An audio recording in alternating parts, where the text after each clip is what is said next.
શ્રીમદ ભાગવતમ સ્કંદ તૃતીય અધ્યાય 15 ભગવાનના સામ્રાજ્યનું વર્ણન શ્લોક સંખ્યા 43 શબ્દાર્થ અનુવાદ ભાવાથી દિવ્યાન ગ્રેસી ભક્તિવેદાંત સ્વયં પ્રભુપાદ દ્વારા તસ્યારવિંદ નયનસ્ય પદારવિંદ કિંજલ કમિશ્ર તુલસી મકરંદ વાયુ અંતર્ગત સ્વવિવરેણ ચકાર તેષામ સંક્ષોભમક્ષરજુષામપી ચિત્તતન્વો શબ્દ તસ્યા તેમનું અરવિંદ નયનસ્ય કમળનયન ભગવાનનું પદારવિંદ ચરણ કમળ કિંજલકા પગના અંગૂઠા મિશ્ર ભળેલી તુલસી મકરંદ તુલસી પત્રની સુગંધ વાયુ પવન અંતઃગત અંદર પ્રવેશી સ્વવિવરેણ પોતાના નસકોરામાંથી ચકાર કર્યો તેષામ તેમનામાં કુમારોમાં સંક્ષોભમ ફેરફાર માટેનો ક્ષોભ અક્ષરજુષામ નિર્વિશેષ બ્રહ્મ સાક્ષાત્કારને વરેલા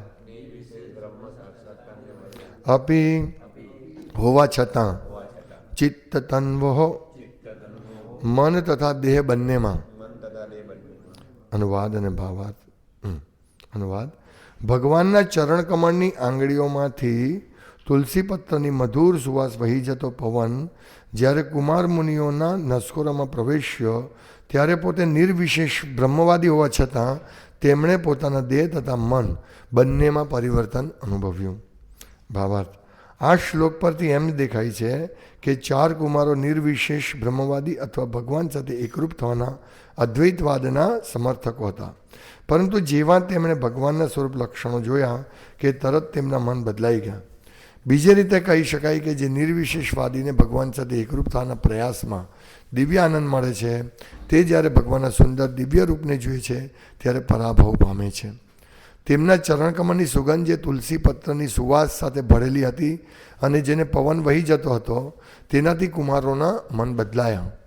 ભગવાન સાથે એકરૂપ થવાને બદલે ભગવત ભક્ત થવું વધુ દાહપણ ભર્યું છે એમ તેમણે વિચાર્યું. ભગવાન સાથે એકરૂપ થવા કરતાં ભગવાનના ચરણકમળના દાસ બનવું એ વધારે સારું છે. ઓમ જ્ઞાનતિમિરાંધસ્ય જ્ઞાનંજનશલાકૈ ચક્ષુરુન્મિલિતમ યેન તસ્મૈ શ્રી ગુરવે નમઃ.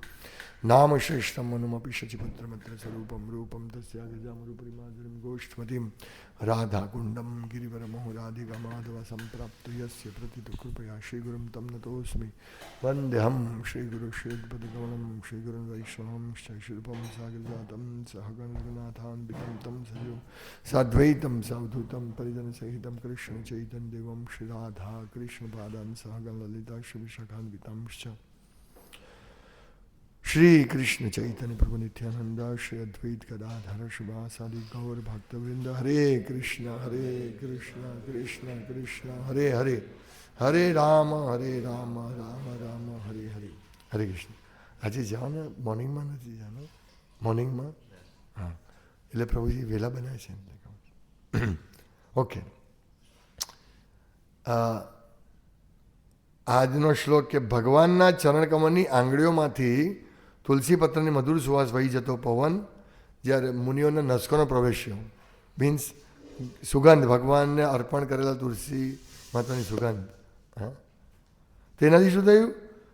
તેમના દેહ તથા મન બંનેમાં પરિવર્તન અનુભવ્યું. દેહ અને મન. તો જુઓ ભગવાનને અર્પણ કરેલા તુલસી પત્ર ભગવાનને અર્પણ કરેલા પુષ્પ આપણે રોજ એ પુષ્પની સુગંધ લઈએ છીએ હે ભગવાનને અર્પણ કરેલા. એટલે આ બધી વસ્તુથી આપણા મન અને દેહ બંને પવિત્ર થાય છે અને પરિવર્તન થાય આપણા જીવનમાં. એટલે આ એક મોકો મળવો એ બહુ દુર્લભ છે. અહીંયા ચાર કુમારો શુદ્ધ હતા, નિર્વિશેષવાદી હતા, બ્રહ્મવાદી હતા, ભગવાનમાં ભળી જવાનો એમનો ધ્યેય હતો. પણ એ શુદ્ધતાને ઇમિજિએટલી ઇફેક્ટ થઈ અને આપણે પણ રોજ પુષ્પ ભગવાનને અર્પણ કરેલ પુષ્પ પ્રસાદની સુગંધ લઈએ છીએ. તો આ એક વસ્તુ કેટલી ઇમ્પોર્ટન્ટ છે. આપણને દરેક વસ્તુ હૃદય શુદ્ધિકરણ માટે અને ભગવાન તરફ આગળ વધવા માટે. આપણા મન અને હૃદયમાં પરિવર્તન, મન અને શરીરમાં એમના મન તરત બદલાઈ જાય તો અહીંયા લખ્યું છે દેહ તથા મન, શરીર અને મન બંનેમાં પરિવર્તન અનુભવ્યા. એટલે આની અહીંયા તાત્કાલિક થઈ ગઈ પ્રોસેસ, કારણ કે શુદ્ધ હતા. આપણે હજુ આપણામાં બહુ ગર્દ ભરેલો છે, મસાલો, કામ, ક્રોધ, લોભ, મોહ, મદ મત્સર્ય, બહુ ગંદકી છે. એટલે આપણી પણ ઇફેક્ટ થાય છે, નો ડાઉટ. આપણે ભગવાનના સ્વરૂપને માનીએ છીએ અને સાકાર, કે ભગવાન સાકાર છે, ભગવાન આપણા માલિક છે. તો આ બધી જે માન્યતા દ્રઢ થાય છે, આપણે આ રીતે રોજ ભગવાનને અર્પિત કરેલા પુષ્પોનો પ્રસાદ રૂપે સુગંધ આપણે લઈએ છીએ. તો આ પ્રોસેસ છે, આરતી લેવી, સુગંધ લેવી. તો આ બધી ધીમે ધીમે ધીમે એટલી પાવરફુલ પ્રોસેસ છે કે જેનાથી આપણું મન, દેહ બધું જ બદલાઈ જાય છે. અને અહીંયા બીજો એક પોઈન્ટ પ્રભુપાદ કહે છે કે આ બ્રહ્મવાદી હતા. એટલે બ્રહ્મભૂત પ્રસન્ન આત્મા ન શોચતી ન કાંક્ષતી, કે કોઈ પણ વસ્તુ વિશે શોક કરતા નહોતા, ન શોચતી ન કાંક્ષતી, કે કોઈ પણ વસ્તુ માટે ઈચ્છા નહોતા કરતા. જે પોતાની પાસે ગયું હતું તે ગયું, તો શોક નથી કરતા. ન કાંક્ષતી, અને કોઈ ઈચ્છા પણ નથી કરતી મારે આ જોઈએ, મારે આ જોઈએ છે. હેન્કરિંગ ઇન લેમેન્ટિંગ, મારે આ જોઈએ છે, આ તો મારી પાસે આટલું તો એ ગયું. તે બ્રહ્મભૂત એ અવસ્થામાં હતા. એ અવસ્થામાં જ્યારે વ્યક્તિ આ અવસ્થામાં ક્યારે આવે? બ્રહ્મભૂત અવસ્થામાં. નો ડાઉટ ભક્તો બ્રહ્મભૂત અવસ્થામાં જ હોય છે, પણ જ્યારે એટેચમેન્ટ નહીં હોય, કોઈ આસક્તિ નહીં હોય કોઈ પણ વસ્તુ પ્રત્યે, ત્યારે આ વ્યક્તિ આ લેવલ પર આવે કે ઓકે, મારું શું હતું, ગયું તો કંઈ ફરક નથી પડતો, તો મારે શું જોઈએ હવે આ જગતમાં. આને કહેવાય શોચતી ન કાંક્ષતી. તો જ્યારે આપણે અહેતુકી ભક્તિ કરીએ, સકામ અને નિષ્કામ ભક્તિ. સકામ ભક્તિમાં આપણે હંમેશા એ જ વિચારે ભગવાન મને આપ્યું નહીં, આપ્યું નહીં, આપ્યું નહીં, આપ્યું નહીં. સતત એ જ વિચાર. હા, હું અહીંયા કેટલા વર્ષોથી આવું છું, ભગવાનનું દર્શન કરું, પણ મને કાંઈ આપ્યું નહીં. આ તો આપ્યું તો હું માગું તો બધું આપતા જ નથી મને ભગવાન. આ સકામ ભક્તિ. એટલે શું છે, માઇન્ડ હંમેશા શું રહી, કંઈક લેવું છે, લેવું છે, લેવું. એન્ઝાયટી મારે હંમેશા, મારે આ જોઈએ છે, મારું પહેલું જોઈએ છે, એટલે માંગ્યા કરીએ આપણે. એટલે મન અસંતુષ્ટ રહે કે મારે જોઈએ છે, મારે જોઈએ. આપણે કોઈ અહીંયા આપણે આવીએ છીએ સવારે કોઈક વસ્તુ માટે, કે કંઈક ચાલો આપણું કંઈક બંગલો બની જશે, કંઈક ધન આવી જશે, કંઈ સારી નોકરી લાગશે, સુખી થઈશું. તો આ બધી ઈચ્છા સાથે આવીએ, ભગવાન પૂરી કરે. પણ આપણે સતત ચિંતન રહી, ક્યારે પૂરી થશે, ક્યારે પૂરી થશે, ક્યારે. અને એ ઈચ્છા પૂરી થઈ જાય એટલે પાછી આપણી પાસે બીજી ડિમાન્ડ આવી જાય કે ભગવાન આ તો તમે નોકરી તો અપાવી દીધી, હવે છોકરી પણ અપાવી દો. અથવા મીન્સ ડિમાન્ડ આપણી ભગવાન પૂરી કરે, હા, પછી પાછી બીજી એક નવી ડિમાન્ડ ઊભી થઈ જાય. એટલે આપણું મન સતત સકામ ભક્તિમાં હોય ને તો સતત ચિંતામાં રહે કે આજે ઇવન બ્રહ્મવાદી પણ એની ઈચ્છા શું છે, ભગવાનમાં ભળી જવું, મોક્ષ મળવો. એટલે એ પણ એ ઈચ્છા પણ ભગવાન મોક્ષ મળવો જોઈએ, એ પણ ભૌતિક ઈચ્છા છે. વિચાર, એમાં પણ ચિંતા મોક્ષ મળશે, ક્યારે મળશે, ક્યારે મળશે, ક્યારે. ભોક્તિ મુક્તિ સિદ્ધિ કામી સકાલ્યા શાંત, કૃષ્ણ ભક્ત નિષ્કામ અતેવ શાંત. એટલે કૃષ્ણ ભક્ત નિષ્કામ, કાંઈ નહીં ભગવાન મારે બી રાખે બીજો ઈચ્છા તો વાર. આશ્લિષ્યવા પાદરતામ પિનષ્ટુમામ દર્શનાર મર્મતા કરું તું યથા તથા વા વિદધાતુ લંપટો મત પ્રાણનાથસ્તુ સેવના પરા. આ નિષ્કામની પરાકાષ્ઠા, નિષ્કામ ભક્તિની પરાકાષ્ઠા. મને શું મળ્યું, આટલા વર્ષોથી હું ભક્તિ કરું છું, આટલા વર્ષોથી બુક ડિસ્ટ્રીબ્યુશન કરું છું, આટલા વર્ષથી ડોનેશન આપું, મને શું મળ્યું અંતે? અંતે મને ગાળ મળી. ઘણા એવું વિચારે હું આટલી સારી ભક્તિ કરું, પ્રભુજી મને છેલ્લે આ જ બોલ્યા. હું સારું તો કરું જ છું ને, તો કેમ બોલ્યા? આ અહેતુકી નહીં, સહેતુકી ભક્તિ. આપણે અહેતુકી ભક્તિ, ઠીક છે, જે થાય તે. તો આ લેવલ પર જ્યાં સુધી નહીં આવીએ ત્યાં સુધી આપણને મન વિચલિત રહેશે. તો જ્યારે ભક્તો બ્રહ્મભૂત અવસ્થામાં જે પ્રભુપાદ લખે છે કે ભક્તો ભક્તિથી જ મુક્ત, ભક્તિની શરૂઆતથી જ મુક્ત હોય છે. કારણ કે વાસ્તવમાં જે અત્યારે જે પણ ઈચ્છા થાય જ ભક્તોને, તે પૂર્વજન્મના થોડું મિશ્રિત અને ભગવાનની થોડી આપણી પરીક્ષા માટે અત્યારે આપણે બધી ઈચ્છાઓ ઘણી વાર થઈ જાય. એ પૂર્વજન્મનો અથવા ભગવાનની ઈચ્છા હોય કે આને વધારે સ્ટ્રોંગ બનાવું, કઈ રીતે કે, તો એ રીતે ભગવાન આપણે ઈચ્છા થાય. પણ અત્યારે ભક્તો જેમ ભક્તિમાં આગળ વધે પછી એની ઈચ્છાઓ નહીં થાય.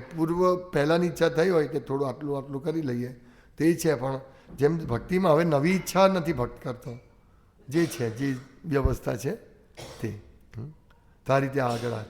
તો જ્યારે ઈચ્છા નથી હોતી ને શોચતી ને કાંક્ષતી, જ્યારે હૃદયમાં કોઈ માંગણી નથી, કોઈ શોક નથી, તો ત્યારે જે આનંદ મળે, પેલું એમ કે બાવાનું શું બગડશે, કે ભાઈ કંઈ આપણી પાસે છે શું, આપણે તો હતું શું કે ગયું, ને મારી ઈચ્છા શું છે કે હું કંઈક મેળવું. એટલે એના જેવું કે ત્યારે મન એકદમ નિર્મળ હોય. એનો એ જે બ્રહ્માનંદ, બ્રહ્મવાદીઓ તો ભગવાનના ભળી જવાનો જે બ્રહ્માનંદનો જે આનંદ છે, આ બ્રહ્મ સુખ, બ્રહ્મ ન શોચતી ન કાંક્ષતી, અને તે પરિસ્થિતિમાં મદ ભક્તિ લભતે પરામ, એ વ્યક્તિને ભગવાનની ભક્તિ મળે. એટલે સર્વોપાધિ વિનિર્મુક્તમ, આ પેલી કામનાઓમાંથી, બધી ઉપાધિઓમાંથી મુક્ત થવાનું છે. તો અહીંયા કુમારો તો ઉપાધિથી મુક્ત હતા. તો પ્રભુપાદ લખે છે કે જ્યારે ભગવાનના સુંદર, નિર્વિશેષવાદીને ભગવાન સાથે એકરૂપ થવાના પ્રયાસમાં દિવ્ય આનંદ મળે છે. આ મારો પોઈન્ટ આ છે કે એ લોકોને તો દિવ્ય આનંદ મળે જ છે, પણ એ આનંદ તે જ્યારે ભગવાનના સુંદર દિવ્ય રૂપને જુએ છે ત્યારે પરાભવ પામે છે. તે આનંદ પરાભવ પામે છે. એ આનંદ તુચ્છ છે, દિવ્યાનંદ, બ્રહ્માનંદ, બ્રહ્માનંદ કહેવાય. તે બ્રહ્માનંદ આ જગતના જેટલા પણ સુખો છે, એ બ્રહ્માનંદને એક બૂંદ સામે આ બધા સુખો તુચ્છ છે. આ ભૌતિક જગતને, ખાલી હું પૃથ્વીના સુખોની વાત નથી કરતો, આખા ટોપ સુધી બ્રહ્મલોક સુધી જે આનંદ છે તે બ્રહ્માનંદના આનંદ સામે તુચ્છ છે. અને ભગવાનની ભક્તિમાંથી મળતો જે આનંદ છે તેની આગળ બ્રહ્માનંદ તુચ્છ છે. એટલે અહીંયા એ પોઈન્ટ છે કે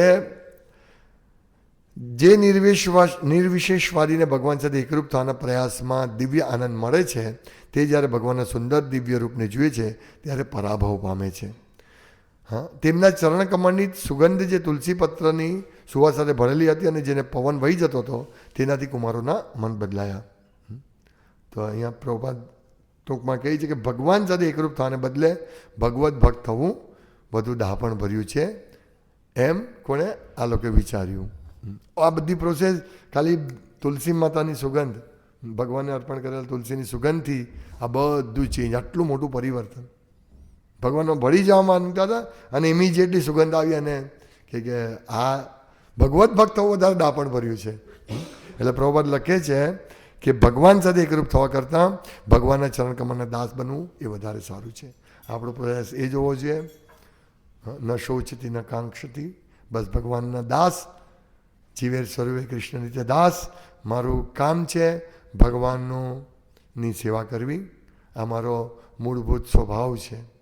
હરે કૃષ્ણ. શ્રીમદ ભાગવતમ કી જય. શીલ પ્રભુપાદ કી જય.